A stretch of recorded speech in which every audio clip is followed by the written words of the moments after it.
আজকে আমি as if এবং অ্যাজ এর ব্যবহার নিয়ে আমি আপনাদের সামনে কয়েকটা ধরনের হাজির হয়েছি। আশা করি আপনারা সবাই শুনবেন। অ্যাজ ইফ, অ্যাজ ডু সর্বাধিক ব্যবহৃত দুটা টুলস। অ্যাজ ইফ এবং অ্যাজ ডু এর বাংলা অর্থ হচ্ছে যেন। কোন একটা কমপ্লেক্স সেন্টেন্সে দুইটা যদি ক্লজ থাকে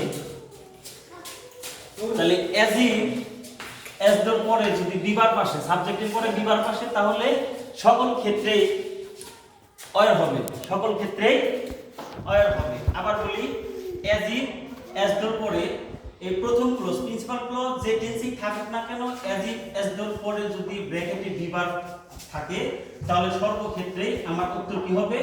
অয়ার। সকল ক্ষেত্রে কি হবে? অয়ার। যেমন Rabbi was as if he were a lame.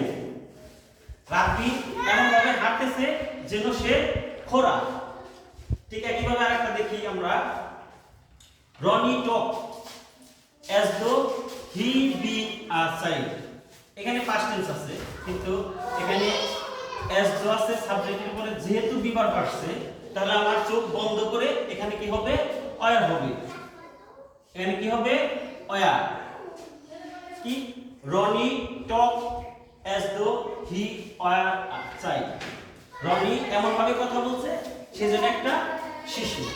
কিন্তু অ্যাজ ইফ অ্যাজ ডোর পরে যদি মূল ভার্ব থাকে, অ্যাজ ইফ অ্যাজ ডোর পরে যদি মূল ভার্ব থাকে তাহলে এটা সিন্স অ্যাজ হোয়েন এর যে রুল ঠিক সেরকম হবে।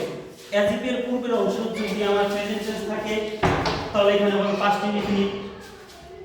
যেমন আমরা যদি বলি Shakib pretends as if he, এখানে নো আছে, অ্যাজ ইফ এর পূর্বের অংশ আছে প্রেজেন্ট টেন্স, সাকিব প্রিটেন্ডস, তাহলে এখানে হবে Shakib pretends as if he knew everything. সেখানে কি হবে? নিউ, পাস্ট ইনডিফিনিট হবে, হি নিউ এভরিথিং।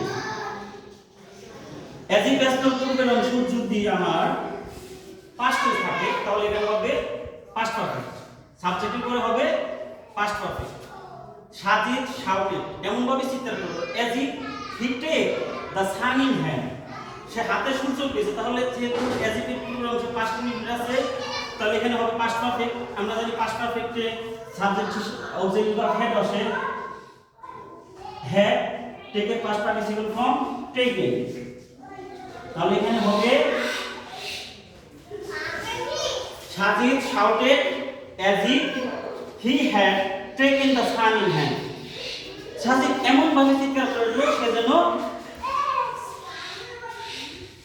চাঁদ হাতে পেয়েছে।